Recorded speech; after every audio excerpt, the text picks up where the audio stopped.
Want to capture your iPhone screen along with the sound? Here's how to do it.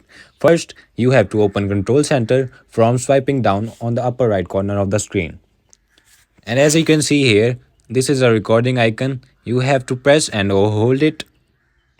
After pressing and holding it, you have to click on this microphone option. As you can see, mine is recording, so it is red and it's on by default. So if you have this option turn off by default, you just have to turn it on. And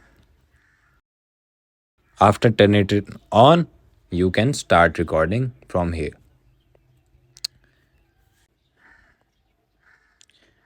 After you have done your recording, you just have to tap on this red clock on the top left of the screen. And that's it. Your recording will be saved on your Photos app for easy access. Thanks for watching. Leave a like and comment on this video. Make sure to subscribe to this channel. Bye.